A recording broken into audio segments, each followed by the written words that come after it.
Hello my dear kids, this is Chetan sir. So आज जो है ना, आज हम कुछ नया करते हैं। मींस नया in the sense types of acceleration में मैंने आपको एक चीज का वादा किया था कल। क्या कांस्टेंट एक्सेलरेशन और यूनिफॉर्म एक्सेलरेशन दोनों एक ही है? आपको आंसर मिल जाएगा जब हम टाइप्स को स्टडी करेंगे। ठीक है। सो टाइप्स ऑफ एक्सेलरेशन आज का टॉपिक होगा, and this is lecture 7 which is pertaining to chapter 3, and the heading of this chapter is motion in a straight line. So class 11 NCERT physics है, ये beta series का physics है। One second my dear.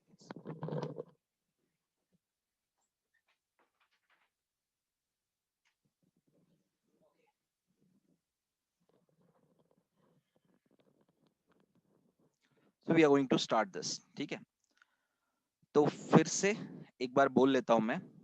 ठीक है, अपनी बात जो भी है। Hello my dear kids, this is Chetan sir. Lecture 7 chapter 3, and the today's topic is types of acceleration, and the heading of this chapter is motion in a straight line. So this is class 11 NCERT physics, and this content is pertaining to beta series of my version. ठीक है, तो my dear kids, we'll start with the types of acceleration without making any delays. So the first of all, I'm going to mention the types, then I'm going to define all those uh, types as well as I'm going to explain. ठीक है, so the first point is uniform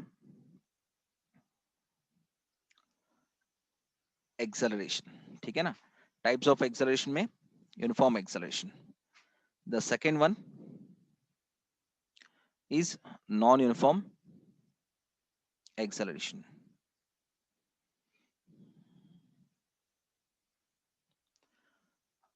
third one average acceleration. Fourth one instantaneous.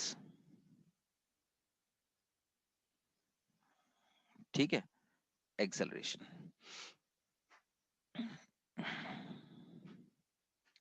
So we have 4 types of acceleration.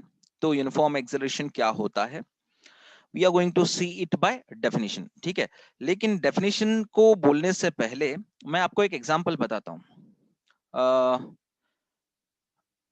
मैं example को mention करूं इससे पहले आपको पूछना चाहूंगा कि आपको यूनिफॉर्म एक्सेलरेशन पे कोई एग्जाम्पल याद आता है बच्चों? कुछ आइडिया वगैरह कुछ तो, uniform and non uniform acceleration. If you have pre existing idea into your mind तो मैं अपना बोलूंगा, तो उससे आपका मतलब जो भी आइडिया है वो क्या कहते हैं, पुख्ता हो जाएगा regarding uniform acceleration. Do you have anything into your brain, pre existing idea? अगर नहीं है तो ठीक है, आगे बढ़ जाते हैं फट से, क्विक. हम लोगों को इतना तो पता है कि एक्सेलरेशन क्या होता है ना? Acceleration is a is equals to v by t. इतना पता है ना सबको? चलो, सो whenever there is a variation, आपको वेलोसिटी में वेरिएशन मिलेगा, fine, that should be into increasing order. अगर वेलोसिटी में इंक्रीजिंग ऑर्डर होता है तभी जाके हम क्या कहते हैं, एक्सेलरेशन कहते हैं. से for example, if this is v by t, velocity में आपके क्या होता है, इट इज गेटिंग डिक्रीज. तो अगर ये डिक्रीज हो रहा है तो हम इसको डिसेलरेशन कहते हैं. डिसेलरेशन को अगर मैं मान के चलो, मैंने सिंबलाइज किया डिसेलरेशन को डी करके, फाइन, डी करके मैंने सिंबलाइज किया. एक्चुअली डी करके यूज नहीं करते हैं term, they are using a only. But the value of this जो भी v by t आएगा that will be minus, negative value आएगा, तो उसी वजह से हम लोग उसको डिसेलरेशन कहते हैं. ठीक है, तो मैंने डी करके लिख दिया. Usually it is up to us कैसे लेते हैं हम लोग. ठीक है, चलो. Now what I am showing here, मैं आपको क्या दिखाने की कोशिश कर रहा हूं, if the velocity is increasing तो उसको एक्सेलरेशन बोल दिया, if the velocity is decreasing उसको डिसेलरेशन बोल दिया, है ना? तो अभी हम लोग एक्सेलरेशन के बारे में बात कर रहे हैं तो इसको हम छोड़ देंगे. ठीक है, तो अगर वेरिएशन बोल रहे हैं डेफिनेशन में, एक्सेलरेशन एक्सेलरेशन के डेफिनेशन में अगर वेरिएशन बोल रहे हैं, it means that it is increasing. ठीक है, अगर मैं यूनिफॉर्म एक्सेलरेशन का डेफिनेशन लिखना चाहूं, ठीक है, so with the first will start uniform acceleration, uniform acceleration. ठीक है, the acceleration, the acceleration of a body is said to be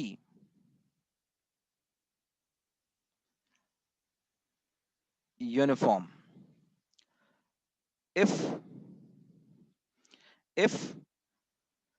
it covers, या कवर्स कहने से अच्छा है क्योंकि यहाँ पे डिस्टेंस वाली बात नहीं है, वेरिएशन हो रहा है। वेरिएशन मैंने टर्म यूज किया, इफ इट चेंजेस, चेंज करके यूज करेंगे टर्म क्योंकि वेरी कर रहा है। If it changes it's velocities, या इफ वेलोसिटी चेंजेस कर देंगे दैट इज बेटर। इट माने फिर से एक्सेलरेशन को रेफरेंस हो जाएगा। If velocity, if velocities changes, ठीक है, by equal amounts, by equal amounts in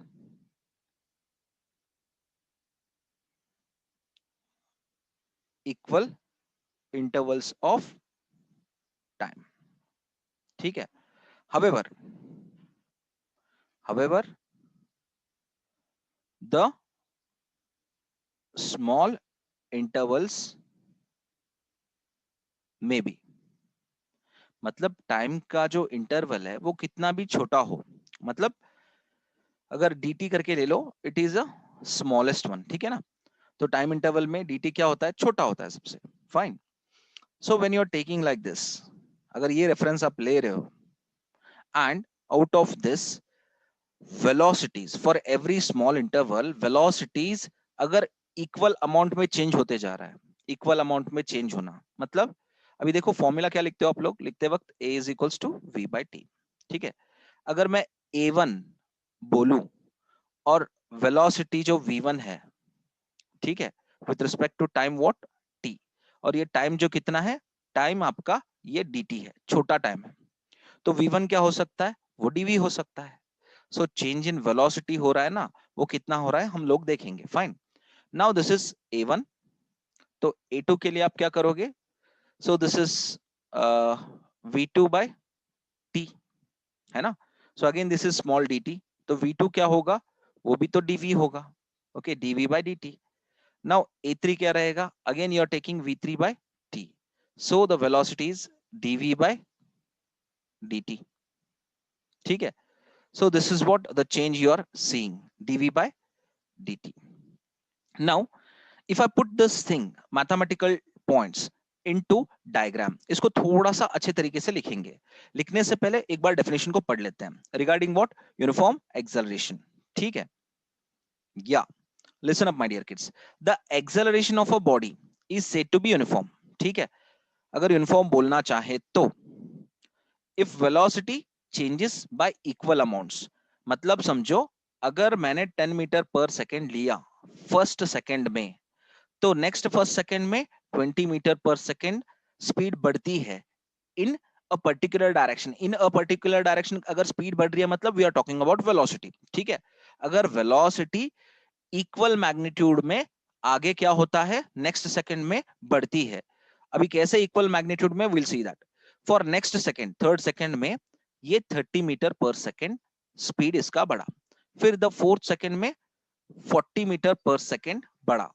if you see this, 20 minus 10 is 10 meter per second, 30 minus 20 is 10 meter per second, 40 minus 30 is कितना, 10 meter per second। क्या आपने तीनों interval में change in velocity का जो amount है आपने देखा कितना है? चेंज इन वेलोसिटी मतलब क्या है, see here my dear kids, ये 10 जो है ना इसको v1 बोलूंगा, 20 को मैं v2 बोलूंगा, तो v2 माइनस v1 क्या है, v2 minus v1 is delta v है। ठीक है, और यहां पे देखो, if you see this v3, so v3 minus v2 is how much? Delta v. And what is this one? This is v4. So v4 minus v3, ये क्या है आपका? Delta v है.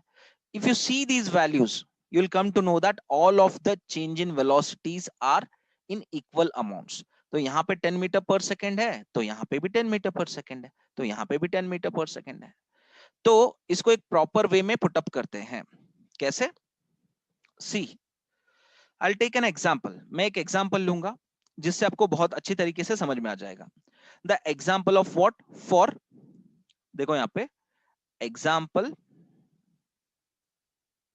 Of acceleration due to gravity, है ना. Gravity क्या है? It is a attractive force. Example of acceleration due to gravity for uniform acceleration. Uniform acceleration के कंसेप्ट के लिए मैंने किसका एग्जाम्पल लिया? मैंने एग्जाम्पल लिया ग्रेविटी का, एक्सेलरेशन ड्यू टू ग्रेविटी का. Okay, so what I am going to take? I am going to take the freely falling body.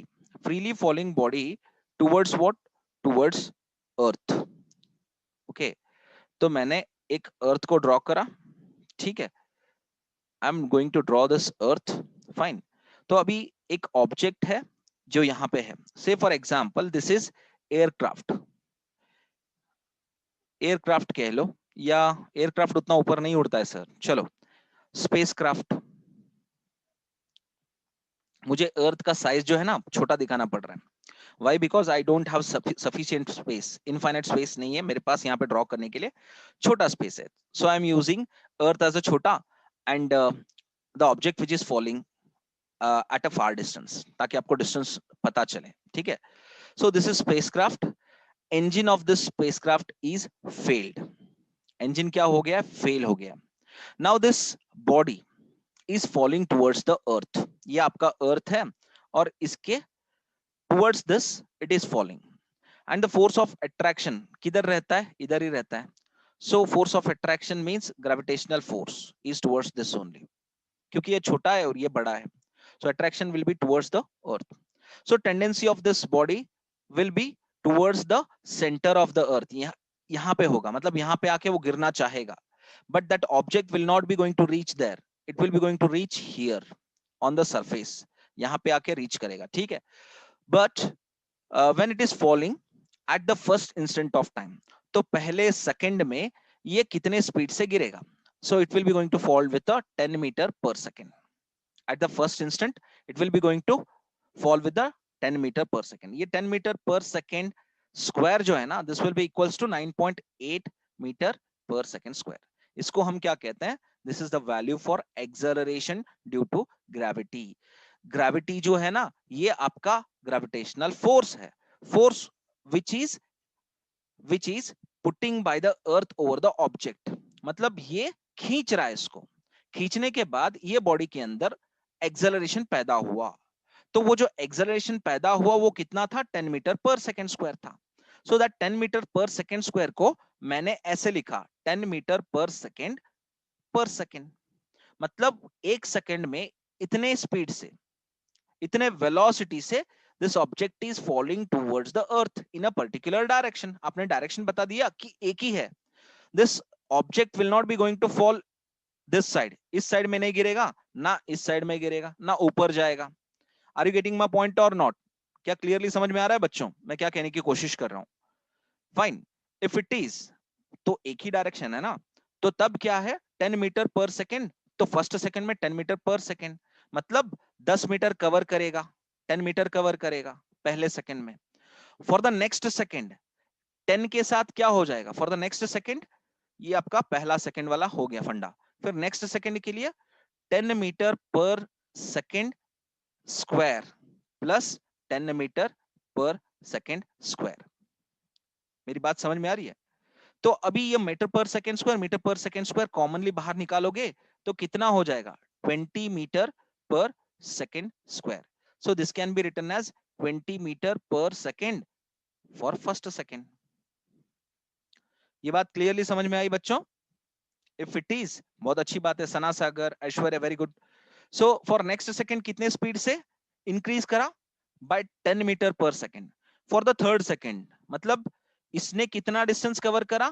20 metre for the second second. ठीक है, for the third second how much this is covering the displacement? 20 plus 10।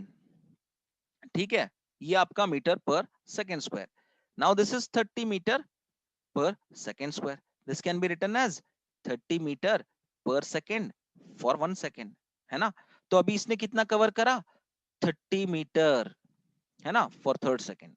सो देखो आप 30 minus 20 कितना आया? 10 you got. 20 minus 10, 10 you got, means 10 meter per second square. 10 meter per second square.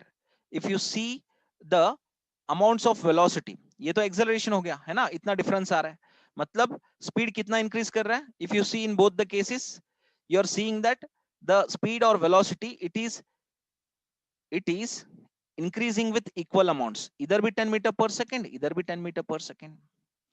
So this is how the equal by equal amounts there is a variation into velocity for every interval of time. ठीक है, yes, by equal amounts. तो इसको हम लोग क्या बोलेंगे? इसको बोलेंगे यूनिफॉर्म चेंज इन वेलोसिटी। लेकिन चेंज इन वेलोसिटी कैसा है? बाय इंक्रीजिंग ऑर्डर, डिक्रीज नहीं हो रहा है, 10-10 बढ़ते जा रहा है। ठीक है, तो इक्वल अमाउंट्स में बढ़ते जा रहा है। तो पहले 10 मीटर पर सेकंड स्क्वायर था तो 20 मीटर पर सेकंड स्क्वायर बना, फिर 30 मीटर पर सेकंड स्क्वायर, फिर इसके बाद कितना आएगा बताओ मुझे फोर्थ सेकंड में जब डिस्टेंस कवर करेगा? 40 मीटर पर सेकंड स्क्वायर, मतलब फिर से 10 बढ़ गया। 30 माइनस 40 कितना? 10 मीटर पर सेकंड, फिर से यहाँ पे या बाय इक्वल अमाउंट। सो ये आइडिया आपको पता चल गया। तो ये किसका एग्जाम्पल है? This is the example of my dear kids uniform acceleration, है ना? ये किसका है? Uniform acceleration. Will move to the non uniform acceleration. अभी आपको यूनिफॉर्म एक्सेलरेशन तो क्लियरली समझ में आया बच्चों। We are going to move to the non uniform acceleration.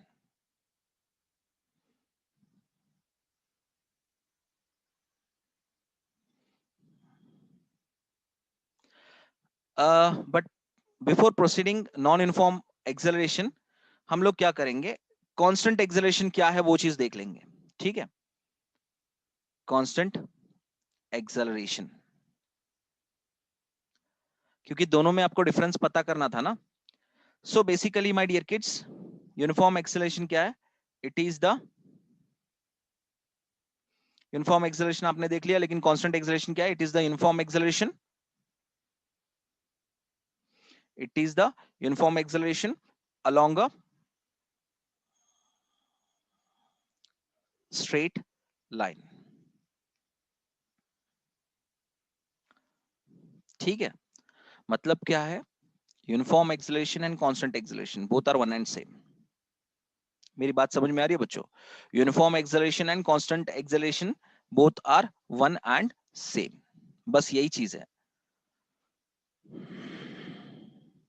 When you solve the problems you'll come to know that. ठीक है, चलो मैंने आपको थोड़ा सा कल मतलब ऐसे ही रखा था कि आपके दिमाग में थोड़ा वो क्वेश्चन चले कि यार कांस्टेंट एक्सेलरेशन यूनिफॉर्म एक्सेलरेशन में डिफरेंस क्या है?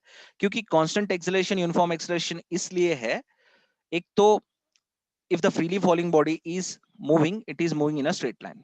ये पहला कंडीशन आपका सेटिस्फाई कर गया। Now the second condition is when you are using the term called constant, तो वेरिएशन कितना हो रहा है? यहाँ पे देखो 10 metre per second, 10 metre per second, 10 metre per second, means the variation will be constant variation. तो फिक्स एक अमाउंट से वेरिएशन करते जा रहा है।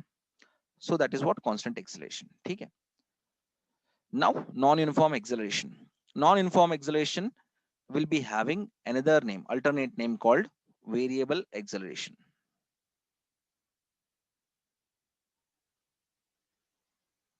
ठीक है, so my dear kids, तो इसका डेफिनेशन बनाते हैं। तो हमने वेलोसिटी और डिस्प्लेसमेंट में 3 केसेस अलग अलग लिए थे। ठीक है, डिस्प्लेसमेंट में नहीं, स्पीड और वेलोसिटी में। But here we are not going to take 3 cases, यहाँ पे सिर्फ इक्वल इंटरवल ऑफ टाइम लेंगे, but unequal distances, unequal amounts covering में, मींस अनइक्वल यहाँ पे वेरिएशंस होंगे in equal intervals of time. Unequal intervals of time, 3 cases ऐसे हमने वेलोसिटीज में लिए थे ना, वो चीजें हम नहीं लेंगे यहाँ पे, ठीक है, because this is a bit complicated. इसमें ज्यादा केसेस लेंगे तो आपका ज्यादा कॉम्प्लिकेशन हो जाएगा, इसलिए इसको बहुत ही सिंपल रखेंगे डेफिनेशन को। Now the acceleration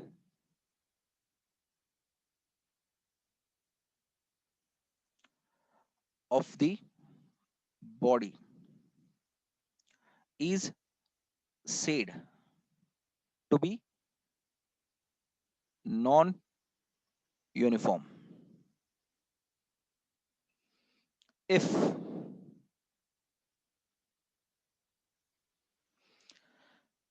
its velocities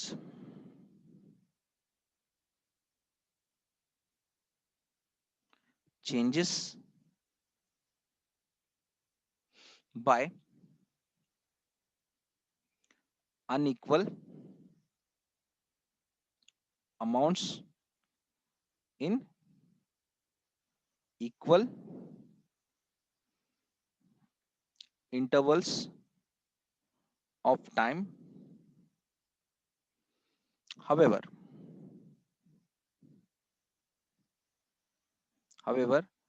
the small intervals may be, ठीक है ना। सो नॉन यूनिफॉर्म एक्सेलरेशन क्या है? Variable acceleration. Okay my dear kids, first of all we are going to read the definition. The acceleration of the body is said to be non uniform, ठीक है। कब? if if its velocities changes by unequal amounts in equal intervals of time। तो आपने time को क्या करना है? Same रखना है, 1 सेकेंड का इंटरवल। हाउएवर स्मॉल इंटरवल्स में भी, मैंने तो 1 सेकेंड का लेना है, आप इससे भी छोटा ले सकते हो, कितना भी छोटा हो, ठीक है। तो उसके लिए भी आपको क्या करना है? टाइम का जो डिस्ट्रीब्यूशन है, you should make it equally, कितना भी छोटा हो, but the velocity change will be unequal amounts. वो कैसा होगा sir? Listen up my dear kids, I will show you the body is in motion. एक बॉडी है, वो मोशन पे है, ठीक है। तो मैंने आपको ये चीज दिखाया। I am going to consider the whole length, यहां से लेके यहां तक देख लेंगे हम लोग। तो for the first distance covering या displacement covering at first instant, पहले इंस्टेंट पे मैं क्या करूंगा? A body is moving with the velocity of 10 metre per second, ठीक है। देन आगे जब नेक्स्ट सेकेंड में बढ़ेगा तो the body is moving with a 20 metre per second. Sir the difference is we are getting is 10 metre per second, ठीक है। 20 minus 10 कितना हुआ? 10 metre per second. For the third instant of time, third interval, ठीक है। तो वहां पे क्या होगा? 10 का 20 बना था, अभी यहाँ पे 30 नहीं लिखूंगा मैं क्या करूंगा?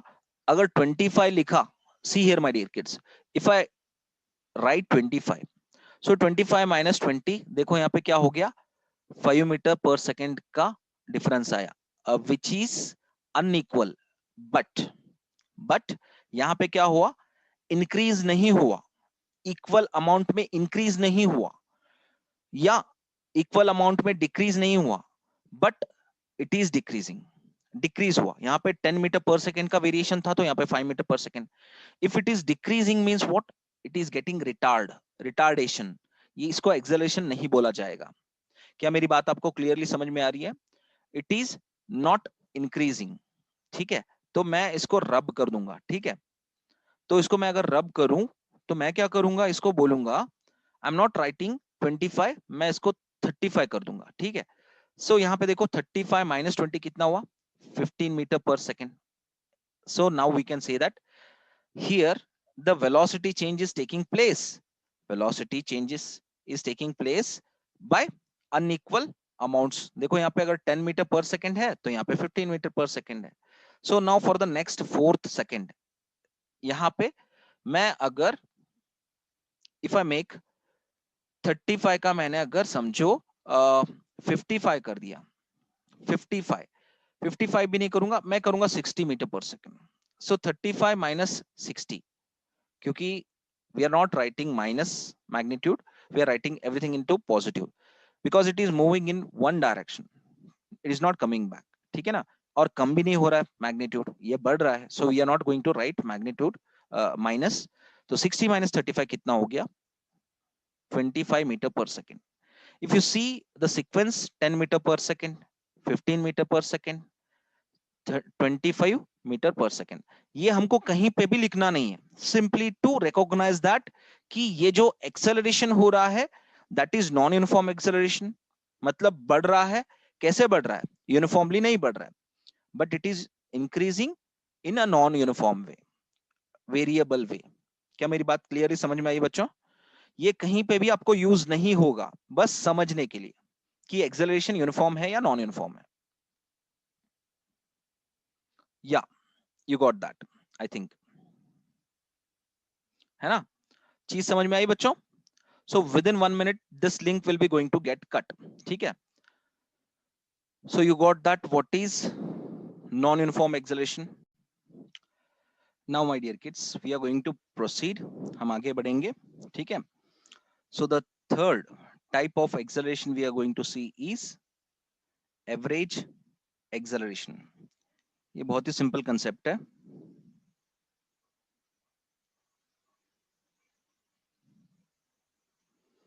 So I used to get happy very much into my PUC days whenever I was studying the average acceleration, average velocity and average speed, क्योंकि ये बहुत ही सिंपल रहता है कंसेप्ट. बस इसको आप रेशियो में लिख दो, अपने आप चल जाएगा वैसे. Okay, anyhow, it is defined, it is defined as the ratio of change in velocity,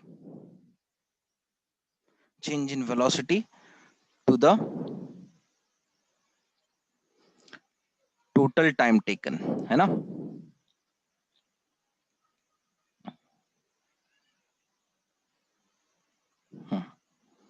okay sir, बस इतना ही? यस, इतना ही बच्चों. Now the pertaining formula to the average acceleration, ये क्या है? रेशियो है. तो आप इसको लिखोगे कैसे? v बाई टी के फॉर्मेट में ही लिखोगे, लेकिन थोड़ा अलग तरीके से. से for example vf minus vi लिख दिया आपने, फिर बाद में tf माइनस ti लिख दिया. तो इनिशियल टाइमिंग क्या था? इनिशियल टाइमिंग या तो ऐसे लिखो आप, और else simply you can write delta v by delta T, वरना इसको आप ऐसे लिख सकते हो dv बाय dt. लेकिन dv बाई dt जो है ना, यहाँ पे सिर्फ एक ही इंस्टेंट कहलाएगा. So we are not going to write like this. हम लोग इसको ऐसे नहीं लिखेंगे. ठीक है. सो डिफरेंस आ जाता है थोड़ा सा. अभी इसको मैं क्या करता हूँ, थोड़ा सा मॉडिफाई करता हूँ. इंस्टेड ऑफ राइटिंग vf मैं लिखूंगा v4. Instead of writing vi I am going to write v1. ठीक है. अभी देखो v4 नहीं, v4 बहुत लेंदी हो जाएगा. I'll take v2. चलो दो इंस्टेंट्स ले लेते हैं, दो इंस्टेंट्स एंड दो velocities, v2 minus v1 and t2 minus t1. Sir क्या हम v3 माइनस v2 ले सकते हैं, या v4 माइनस v3 ले सकते हैं? या माय डियर किड्स, हम लोग यहाँ पे सिर्फ दो इंटरवल्स ले रहे हैं, इसलिए हमने दो वेलोसिटीज ली. Now for tf I have written t2, for ti I have written t1. अभी ये जो t1 है ना बच्चों, t1 क्या रहता है? The timing at the origin. तो ओरिजिन पे कितना सेकंड रहता है? 0 सेकंड रहता है. सो ऑब्वियस क्या हो जाएगा? ये 0 ही हो जाएगा. सो t2 क्या हो जाएगा? t2 will be always t, final timing. तो इसकी जगह आप क्या रखोगे? You can write the same formula यहाँ पे फॉर v2 एंड v1. इसको कैसे लिखोगे? v2 can be written as v and v1 can be written as u, मतलब initial velocity and final velocity. तो इसको आप अगर v minus u divided by t लिखोगे, सो दिस इज सिंपली क्या? Average acceleration. आपका यही फॉर्मूला बनेगा, है ना? So what you are going to write the formula here. क्या क्लियरली समझ में आया? av is equals to v minus u divided by t. So this is nothing but average acceleration of a body. ठीक, clearly समझ में आया बच्चों? कोई कंफ्यूजन आपको? No confusion probably.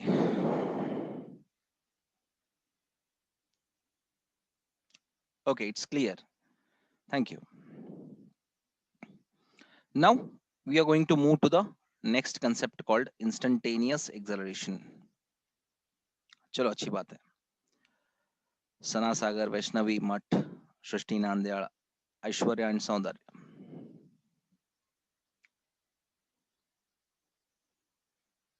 Instantaneous acceleration है ना, ये जो फोर्थ टाइप ऑफ एक्सेलरेशन है ना, ये क्या है? We are going to see that. So instantaneous acceleration को समझने के लिए we are going to see the definition of that. ठीक है, तो इसको जब हम लोग डिफाइन करेंगे ये कैसा होगा, क्या होगा? It is defined as the limit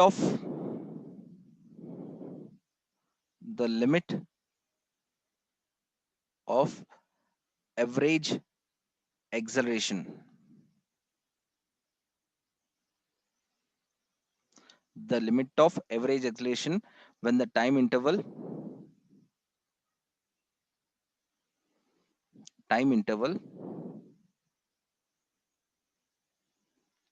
is infinitesimally small। देखो इनफाइनाइट टर्म जब भी हम लोग सुनते हैं, we used to think that it is a very huge, सबसे बड़ा छोटा मीन्स व्हाट?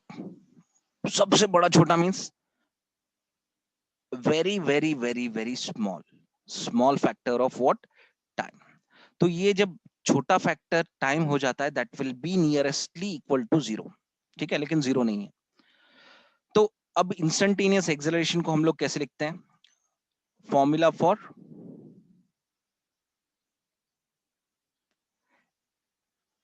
इंस्टेंटेनियस एक्सेलरेशन है ना, तो आप इसको कैसे लिखोगे?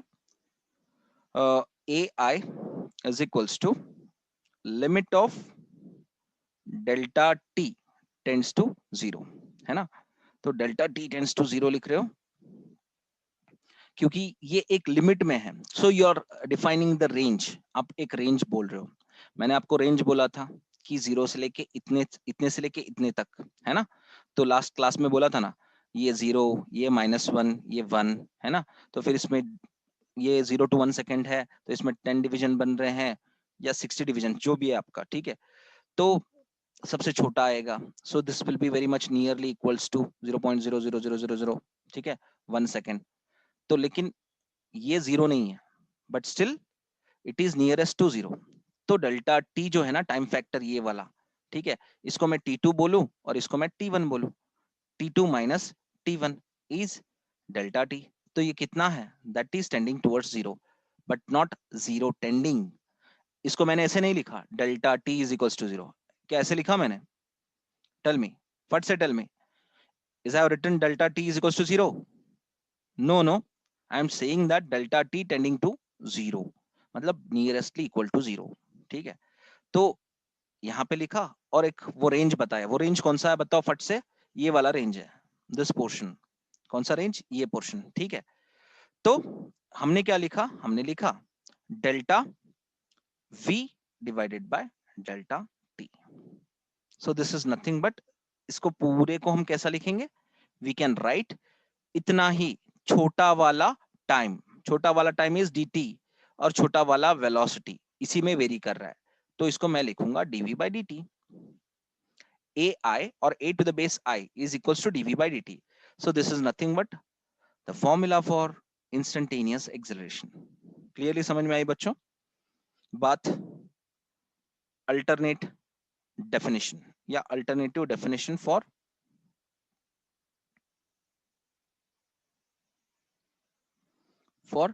Instantaneous acceleration,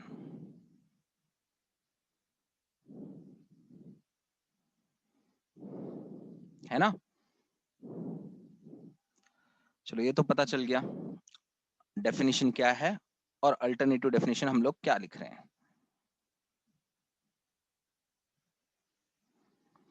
good. Now listen up my dear kids. अभी हम लोग अल्टरनेटिव डेफिनेशन लिखेंगे. तो क्या लिखेंगे? Now it is the acceleration, क्योंकि इंस्टेंटेनियस एक्सेलरेशन तो ये एक्सेलरेशन है, इन जनरल में हम बोल रहे हैं, तो ये एक अल्टरनेटिव डेफिनेशन बन जाएगा. So it is the acceleration of the body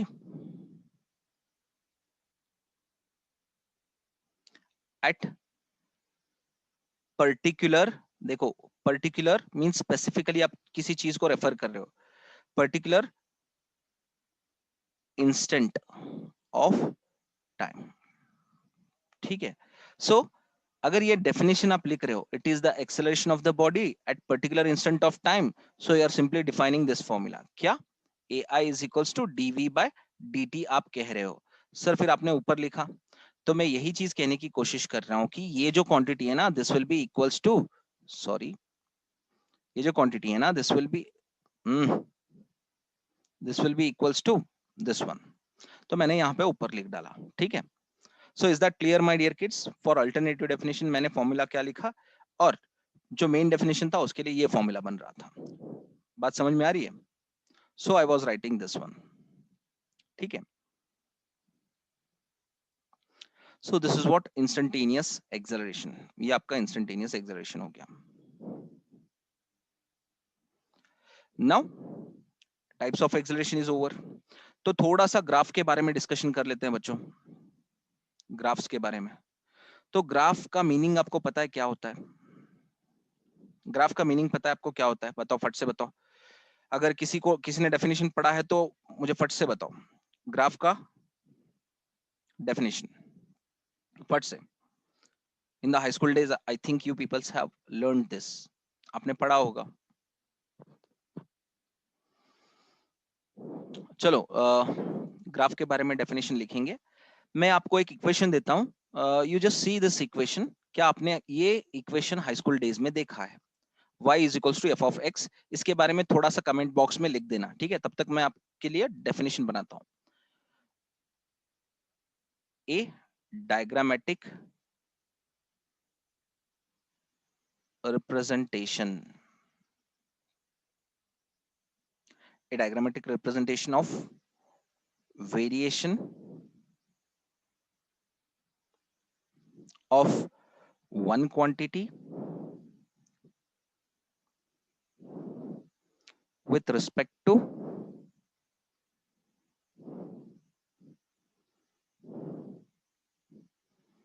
another quantity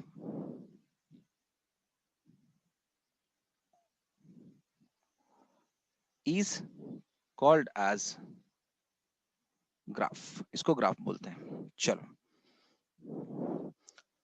a diagrammatic representation of variation of one quantity with respect to another quantity. मतलब अगर एक बंदा क्लैप करता है तो दूसरा भी बंदा क्लैप कर रहा है. Means one quantity varies, another quantity also varies with respect to that. तो उस हिसाब से यहाँ पे वेरिएशन होगा. लेकिन कैसे? ठीक है. लेकिन कैसे? If you are taking the reference of two quantities, देखो बच्चों, if you are taking the reference of two quantities, अगर एक में वेरिएशन होता है तो दूसरे में भी वेरिएशन हो रहा है. It means that there is a phenomena taking place. With respect to that phenomena we are putting a diagrammatic representation. ठीक है. कैसे वेरी कर रहा है. ठीक है. तो इसके लिए मैं ये फॉर्मूला बना रहा हूं. ओके. तो यहां पे देख लो, ये क्या दिख रहा है आपको? ये जो बीच वाला हिस्सा है वो क्या है? क्या ये इक्वल साइन है? Okay. So on the left hand side can we call this as LHS और इसको RHS. क्या हमने यहाँ पे मैथमेटिक्स लिखा? LHS is equals to RHS. ठीक है. तो क्या हम लोग दो क्वांटिटी को रिप्रेजेंट कर रहे हैं? है ना. तो दो क्वांटिटी को रिप्रेजेंट कर रहे हैं बाय सिंगल मींस और by multi means. Multi means क्या होता है सर? मल्टी मींस वो होता है बच्चों, अगर मैं F is equals to ma लिख दूं. ठीक है. मास तो यहाँ पे कांस्टेंट है. मास तो यहाँ पे कांस्टेंट है. लेकिन यहाँ पे देखो, सिंगल मींस क्या है? एक्सेलरेशन में वेरी होता है तो फोर्स में भी वेरी होगा. है ना. बाय सिंगल मींस इसको कहते हैं. बट मल्टी मीन्स क्या होता है, on the left hand side velocity is getting very, अगर u में वेरिएशन आता है, वरना प्लस 80, अगर इसमें भी वेरिएशन आ गया, इसमें ज्यादा हो गया तो इसमें भी वेरिएशन आएगा। क्या मेरी बात क्लियरली समझ में आ रही है? यहां पे आपको दिख रहा है left hand side is equals to right hand side, तो राइट हैंड साइड में जो है ना 3 क्वांटिटीज हैं, तो यहाँ पे सिंगल क्वांटिटी है, तो इधर कितना है, सिंगल क्वांटिटी है, तो इधर भी 2 क्वांटिटीज हैं, लेकिन 2 क्वांटिटीज को एक कांस्टेंट है और एक वेरिएबल है, लेकिन यहाँ पे क्या है, तीनों के तीनों वेरिएबल्स हैं। बात समझ में आ रही है बच्चों? Is that clear? अगर एक में भी वेरिएशन आ जाता है तो लेफ्ट हैंड साइड में वेरिएशन आ जाएगा बाय मल्टी मीन्स में, बाय सिंगल मीन्स में भी ये तो फिक्स रहेगा constant, but if variation comes in variable तो वहां पे भी वेरी हो जाएगा लेफ्ट हैंड साइड में। ठीक है, तो अभी ये जो मैंने एग्जांपल्स लिए फॉर्मूलाज के, तो मैं इसी को एक्सप्लेन करूंगा, but I will start with the y is equals to f of x. तो मैं आपको इसी से स्टार्ट करूंगा जो पहले आपको मैंने फॉर्मूला राइट हैंड साइड में लिखा था इधर। ठीक है, सो विल सी दैट। तो हमने लिख डाला y is equals to f of x। क्या आपने ये हाई स्कूल डेज में फॉर्मूला देखा है इन द 9th स्टैंडर्ड? मैंने इसको 9th स्टैंडर्ड में पढ़ा था। सर हमने हाई स्कूल में पढ़ाई नहीं की, सिर्फ खेल खेले हमने बच्चों की तरह। Those who are pertaining to CBSE, I think they have seen this. Those who are not from CBSE, उन्होंने नहीं देखा ये चीज। ठीक है, कोई बात नहीं, वैसे मैं समझा दूंगा। या so listen up, Raghuveer, Bisnal as well as Aishwarya and Saundarya, Parijan, no issue। चलो कोई बात नहीं, अगर किसी ने नहीं देखा तो कोई दिक्कत नहीं उसमें। ठीक है, सो ये जो है ना, this is left hand side, ये क्लियर कर लेते हैं। ये क्या है, राइट हैंड साइड। ठीक है, अभी इसको हम पढ़ेंगे तो कैसे पढ़ेंगे? ठीक है, we are going to read this as y is a function of x। ठीक है, तो इसको शॉर्ट फॉर्म में कैसे पढ़ते हैं हम लोग? y is f of x, ऐसे पढ़ते हैं, y is f of x। ठीक है, तो अगर ये ऐसे है, लेकिन है क्या ये, यहां पे दो चीजें हैं, एक लेफ्ट हैंड साइड क्वांटिटी, दूसरा राइट हैंड साइड क्वांटिटी। और ये f क्या है, f is nothing but it is function. Function, तो इसका मीनिंग क्या होता है सर? मीनिंग ये होता है बच्चों, I will write with the red pen here, y is dependent. Dependent function मतलब क्या है, डिपेंडेंट ऑन x। ठीक है, तो ये जो x है ना, इसको क्या बोलेंगे, इंडिपेंडेंट फिजिकल क्वांटिटी बोलेंगे। Independent physical quantity. ठीक है, मतलब x में जो भी वेरिएशन आएगा, इधर y में वेरिएशन आएगा, मतलब x पे y क्या कर गया, डिपेंड। ठीक है, so this is called age dependent physical quantity. क्या मेरी बात क्लियरली समझ में आई बच्चों? Which one is dependent and which one is independent? left hand side quantity will be always dependent quantity, right hand side quantity will be always independent physical quantity। चलो ठीक है, ये तो चीज क्लियरली समझ में आ गया sir. So what we are saying here is a diagrammatic representation of variation of one quantity with respect to another quantity। मतलब यहाँ पे वेरिएशन होता है तो यहाँ पे भी वेरिएशन होता है, इसी को हम ग्राफिकली ऐसा पुट अप करेंगे। ठीक है, तो यहाँ पे वेरिएशन कैसे होगा और यहाँ पे कैसे होता है सर, वो चीज दिखाइए हमें। Now let me tell you one thing my dear kids, हमने बोला f of x, f of x बोला, तो f ऑफ x का मीनिंग क्या है, हम इसको डिकोड करते हैं।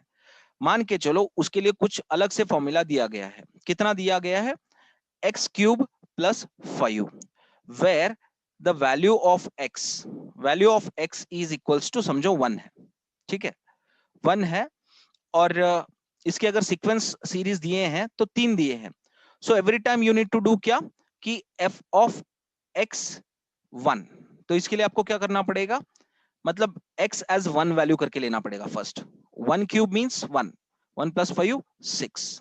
ठीक है, तो f ऑफ x1 का ये आपका y1 वैल्यू, मतलब फॉर एवरी, अगर x1 इज इक्वल टू 1 है तो ये x1 एफ ऑफ x1 नहीं लेंगे, x1 ले लेंगे, दैट विल बी इजी। ठीक है, फॉर एवरी x1 वैल्यू, तो यहाँ पे क्या चेंज कर गया, y1 चेंज हो गया। ठीक है ना, मतलब y1 is showing its dependency on x1. Now what you're going to do here is f x2 is equals to, यहाँ पे क्या करेंगे, x is equals to 2 डाल देंगे। 2 क्यूब मीन्स कितना हो गया, 2 cube plus 5, so 8 plus 5 is 13। 13 क्या है, 13 is nothing but y2 value है। अगर y2 13 है तो x2 कितना था, x2 2 था, तो x2 में एक का सिर्फ इंक्रीमेंट हुआ, तो यहाँ पे सीधा 13 हो गया, है ना। So same way for y3, f of x3। ठीक है, तो x3 कितना, x3 is 3, 3 raised to 3, 3 3 जा 9, 9 3 जा 27, 27 प्लस 5 कितना हो गया बताओ, 32। ये 32 वैल्यू किसका है, y3 है। तो y3 कब 32 बना, जब x3 3 बना, है ना। now you came to the relation, now you came to the now you came to know the relation। ठीक है, तो वो रिलेशन क्या था, डिपेंडेंसी वाला रिलेशन आपने समझ लिया। तो वो डिपेंडेंसी वाला रिलेशन क्या था, डायरेक्ट डिपेंडेंसी था। तो अब इसको हम क्या कहेंगे, we can say that y is proportional to x, या y is directly proportional to x। अगर इसमें इंक्रीमेंट आया तो इसमें भी इंक्रीमेंट आया। आप देख सकते हो, for 1 it has become 6, for 2 it has increased up to 13, for 3 इसमें 1 1 इंक्रीज करते जा रहे हो, तो इसमें एक प्रोपोर्शन में चीजें इंक्रीज होते जा रही हैं। ठीक है, तो उसके लिए एक अलग से फॉर्मूला हमने लिख डाला फंक्शन के लिए। ठीक है, so this is how we are defining the formula. तो यहां पे एक चीज पता चल गया, एक रिलेशन पता चल गया, y is directly proportional to x. So same way y is inversely proportional to z। अगर z में इंक्रीमेंट आता है तो y में क्या आता है, डिक्रीमेंट आता है। सो इस तरह के दो रिलेशंस आ जाते हैं, है ना, जिससे हमें क्या पता चलता है, we used to come to know that कि y is equals to f of x अगर हम लिख रहे हैं तो f क्या था, ये डिपेंडेंसी फैक्टर था, किस पे, x पे, किसकी, y की। तो इसको हमने क्या लिख डाला, if I keep separately f of gap x, तो इसको मैंने क्या कर डाला, प्रोपोर्शनैलिटी साइन बना डाला, y is proportional to x, है ना। तो वैसे ही I am going to use the different formula. So when we were solving the formulas, कहां पे, डायमेंशनली करेक्ट, फिजिकली रॉन्ग, कुछ याद है। यूनिट्स एंड मेजरमेंट चैप्टर्स में हम लोग जब क्लास देख रहे थे, we were studying what, this equation is dimensionally correct and this equation is physically wrong. कुछ पक्का याद है बच्चों, याद करो कुछ।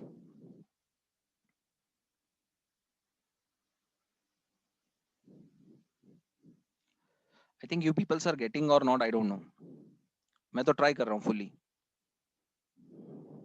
चलो याद है, सबको याद है, वेरी गुड। ऐश्वर्या, सृष्टि, परिजैन, ऐश्वर्या, सना सागर, चलो अच्छा, अच्छी बात है। Anita getting, very good. Srishti, so listen up, ये लास्ट कंसेप्ट बताऊंगा एक फॉर्मूला लेके। ठीक है, तो बाय सिंगल मींस का बोला था ना मैंने, मैंने क्या बोला था, F is equals to m into a. देखो यहाँ पे ये फॉर्मूला है, ठीक है। So this is acceleration, acceleration is independent physical quantity. मतलब क्या है, ये एक वेरिएबल क्वांटिटी है, मतलब ये वेरी करता है। ठीक है, so the dependency of force is on acceleration, तो मतलब ये क्या है, डिपेंडेंट फिजिकल क्वांटिटी। तो ये भी एक आपका क्या है, वेरिएबल है। ठीक है, now the mass is constant, ये आपका कांस्टेंट है, मतलब ये वेरी नहीं करेगा, नो वेरिएशन। ठीक है, ये तो आपको क्लियरली पता चल गया। तो इसी बेसिस पे मैं एक ग्राफ बनाऊंगा। So I am going to diagrammatically represent the whole variation whatever taking place into the phenomena. तो मैंने ग्राफ बनाया किसका, फोर्स पे, फोर्स वर्सेस एक्सेलरेशन। ठीक है, तो इसको मैंने बोला एक्स एक्सिस पे फोर्स और वाई एक्सिस पे acceleration. Now I am going to put the variation, कैसे वेरी कर रहा है ग्राफ, लीनियरली। अभी लीनियरली कैसे कर रहा है sir, listen up my dear kids, यहां पे मैं अपने 5 पॉइंट्स लगाऊंगा। ठीक है, कितने पॉइंट्स लगा रहा हूं, 5 पॉइंट्स। तो ये 1 2 3 4 और 5, और इधर भी मैं इक्वल अमाउंट्स में division along the x axis कर रहा हूं, but here also I am putting the values 2 4 6 8 10. तो अगर यहाँ पे 1 है तो similar when you simply coincide this y point with the x, तो इसका एक पॉइंट बनाते हो ग्राफ पे, क्या करके, क्रॉस चेक करके along the x as well as y. तो आपने acceleration 1 metre per second square किया over the y axis, you are getting 2 Newton of force. आपको कितना मिल रहा है? 2 न्यूटन of force मिल रहा है along x axis. ठीक है? So if you are increasing the acceleration from 1 to 2 meter per second square, so you are it means that the force applicating over the object is कितना? 4 Newton. For 3 meter per second square आपका 6 Newton of force मिल रहा है. For 4 meter per second square you are getting 8 Newton. For 5 meter per second square कितना मिल रहा है? 10 Newton. ठीक है, अभी देखो बच्चों, मैं first force 1 is equals to mass into acceleration 1. So इस फॉर्मूला को अगर मैं लिखूं यहाँ पे, so what we are getting, for every 2 newton of force, mass into acceleration कितना था? 1 था, है ना? तो ये मास कितना रहना चाहिए on the left hand side to get 2? तो मैं कितने फैक्टर से 1 को मल्टीप्लाई करूं जिससे मुझे 2 मिलेगा? 2 इंटू 1, मतलब 2 मिल गया. मतलब ये मास अगर for first case of force जो कि 2 न्यूटन मिल रहा है, तब मास कितना है हमारा? 2 kg है ना? फॉर नेक्स्ट केस F2 के लिए is equals to mass into A2. What it is implicating? Force 2. मतलब 4 न्यूटन ऑफ फोर्स पाने के लिए मास जैसे का तैसा मैंने रखा, and acceleration how much we are getting here is 2. तो 2 को किस फैक्टर से मल्टीप्लाई करने के बाद मुझे 4 मिलेगा? विद द 2, है ना?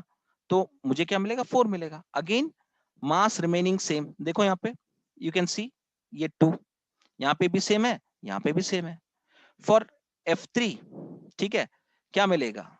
For F3 if this is 6, ये क्या रहेगा? अगर 6 के लिए, 6 फोर्स के लिए एक्सेलरेशन 3 रहेगा, तो यहाँ पे क्या फैक्टर लाना पड़ेगा? I need to take 2. ठीक है ना? यहाँ पे भी तो क्या मिला मुझे? सेम मिला, 2 kg. So you can see we are taking a constant factor here, F4 के लिए और F5 के लिए. तो F4 कितना है? 8 है. सो ये कितना था? 4 था. ये फिर 2. ठीक है, फिर यहाँ पे 10 था, ये 2, ये 5 है ना? So what we are getting here is एक कांस्टेंट फैक्टर जो कि वेरी नहीं कर रहा है. ये जो कांस्टेंट फैक्टर हम लोग लेते हैं, ये कांस्टेंट फैक्टर लेके हम क्या करते हैं? वी मल्टीप्लाई द वेरिएबल, क्योंकि ये पूरे क्वांटिटी को लेफ्ट हैंड साइड के क्वांटिटी के साथ इक्वलाइज करना है, जिससे हमें क्या मिलेगा? This equation is not only dimensionally correct but also physically correct. तो इसीलिए आप लोग जब फॉर्मूला में देखते हो ना, sir s is equals to u t plus half a t square, आप इस इक्वेशन को बोलते हो सर कि ये डायमेंशनली करेक्ट है, फिजिकली रॉन्ग है. लेकिन ये जो हाफ टर्म है ना, this makes the whole equation physically correct. क्या मेरी बात समझ में आई बच्चों? दिस कांस्टेंट फैक्टर, यहाँ पे तो मास m है, लेकिन यहाँ पे क्या है? हाफ है. पक्की बात समझ में आई बच्चों? या विद दिस यहाँ पे कितना है? इसके साथ 1 है, तो 2 1 जा 2, तो 3/2 आपका कांस्टेंट आ जाता है. लास्ट में आपको क्या मिलता है? S is equals to 3/2 into s. ये 3/2 फैक्टर है ना, दिस इज कांस्टेंट. इसके साथ मल्टीप्लाई करोगे तभी जाके ये इक्वेशन इक्वेट होगा, जिसमें left hand side is equals to right hand side. तो इसको आप ग्राफिकली रिप्रेजेंट करते हो ऐसे. पक्की बात समझ में आई बच्चों? This 3/2 doesn't make any kind of variation into the graph. अभी पता चला कि ये जो फैक्टर है 3/2 कह लो या m फैक्टर कह लो, यहाँ पे अगर mass is equals to 2 kg रख रहा हूं, so does it affecting force और एक्सेलरेशन? नहीं अफेक्ट कर रहा है, because mass is constant quantity. Variables are force as well as acceleration. For every change in acceleration, we are getting change in force. So this is what we are seeing, the dependency of force factor onto the acceleration. Left hand side factor dependency over the right hand side factors. ठीक है, क्या clearly सारे content समझ में आए बच्चों? Okay, Pari Jain, Vaishnavi Mat, Shrishti Nandyar, Priyanka, thank you for listening patiently. Aishwarya Kullur, fine. So thanks. यहीं पे क्लास को स्टॉप करते हैं।